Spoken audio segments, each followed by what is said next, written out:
पुरी जिला सत्यवादी निर्वाचन मंडल आलिश ग्राम पंचायत आलिश सरकारी प्राथमिक विद्यालय ना अच्छी पाचेरी ना अच्छी विद्यालय भल पड़िया सबू नाही नाही चली विद्यालयटी बोली दुखर सहित कहते विद्यालय प्रधान शिक्षक और सरपंच।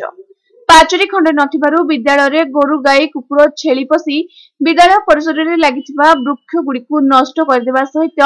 संध्या हेले मद्यपंक आड्डा विद्यालय भितर जमुची। एपरिकी विद्यालय परिसर में ग्रामर किछि व्यक्ति गोरु गाई बंधा जाउछि। एहिभଳି अवस्था चली आलिश ग्रामर सरकारी प्राथमिक विद्यालय। आगे मु 2021 मसीहा अक्टोबर मसरे आसिली आसला परे मु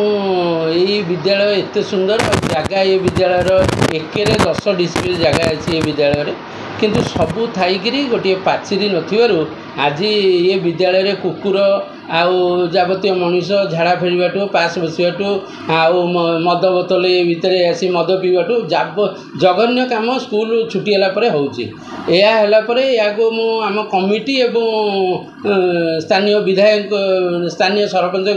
दृष्टिगोचर करी अनेक थर कही ये विद्यालय ये सब जिनस करने से विद्यालय 4 लाख केते टका सांसन होता से 2022 मसीह कहते किंतु तापर से टंका ऑटोमेटिक फेरीगला आउ नाही एने टंका आसिले पाचेरी करेंगे ये करेंगे किंतु यह केबे होउछि ता मोर स्वप्नर रे रही ना मो समय ये मु चिंतार अच्छी। सर विभागीय अधिकारी मानक आपण कोन ए विद्यालय विषय आपण लिखित आकार जणैछन्ती ना कोन के विद्यालय लिखित आकार जणैनी विद्यालय ऑफिसर हमर एबीओ बीओ सर जेतले सब आसुचंदी एबीओ सर आछंती बीओ सर आछंती बीओ मैडम आछंती तापर एबीओ 3 सर बीआरसी समस्त आछंती देखिचंती विरक्त मो पर आछंती एटा काहे कि तू करूनु मु कहले सर फंड्स कोठु आनी पाचेरीटा तो को टंके 2 टका रही अनेक अधिका अमाउंट दरकार मु कोठु आनी आ कंपोजिट ग्रांट तो 25,000 मु कोन या करि परिबी या मध्य तांको दृष्टिगोचर को आनी सर 2021 टू 2024 पर्यंत केते एई विद्यालय को व्यवहार करा दैतिला एवं ना करा दैतिला। हाँ व्यवहार प्रत्येक वर्ष कंपोजिट ग्रांट आकार 25,000 टका आसे जाक फले टेबुल चेयर पिलांकर दरी एवं स्कूल आनुषंगिक जिनस ये सब करने 25,000 टका लेखे वर्ष को आस कलर आसिक थुआई कलर रखी करेंगे सरपंच कहले मोर 2 लाख 3 लाख केते टका अच्छी मुझे ग्रेडिंग करी स्कूल ग्रेडिंग करी से समय कलर करदेवी तेणुक कलर 2 बस्ता आनी पकईकि रखी सरपंच कही करदे रिसेंट करदे। सर ये अवहेला स्वतंत्र भाव में दायी क्या रखिए प्रधान शिक्षक आज्ञा दायी मुझे रखी आम स्थानीय यही गाँव किसी लोक जो मैंने कि विद्यालय गाई गोरु आनी बांधुन से होती प्रथम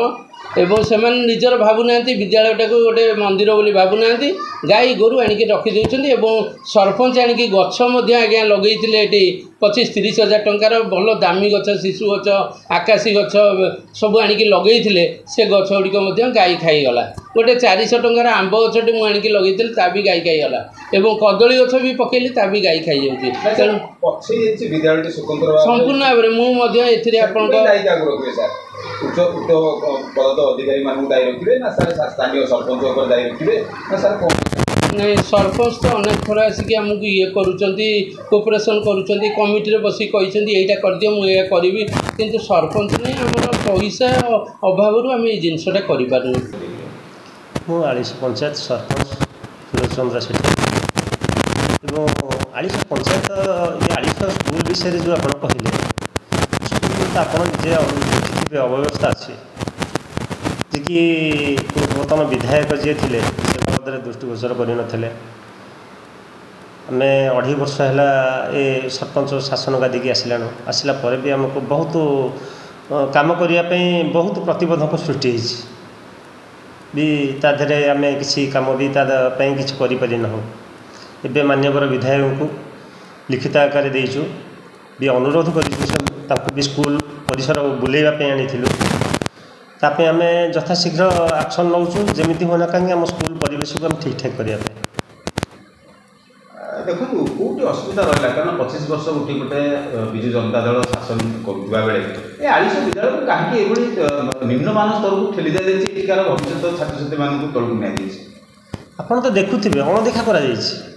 गोटे विद्यालय जो जगह उपरू आमर भविष्यत आम आलिश पंचायतर हो कि आलिश ग्रामर हो पिला माने बड़ हेबे एवं शिक्षा दीक्षा लाभ कर बड़ हेबे किंतु से जगह अव्यवस्था पर अच्छी पिला पानी देहरे यातायात कर खाइबापी जो जगह पर बसुंट से जगह पर भी कुकुर मालामाल 25 वर्ष शासन आगे यही प्रकार अवस्था भितर चली आम ए नूतन सरकार हेले से पाखे आम दाबी भी रखीचु केमती आम स्कूल को आम शुणा पाइलु आप 25,000 टका खर्च कर दामी वृक्षरोपण करते आज्ञा तो से वृक्ष गोटे भी देखा मिलूनी आज्ञा आपड़ तो बुझीथे हेडमास्टर ठार बुझीथे बहुत पैसा खर्च करी दुईपट बाड़न ना आप देखिथे ना जोटा आमर पाचेरी से जगह जाल बाड़ करी गछ भी लगे प्लांटेसन आनी गछ लगे जे कि सुरक्षा कला परे भी लोक मानकर से जगह पर गाई बलद पोषिले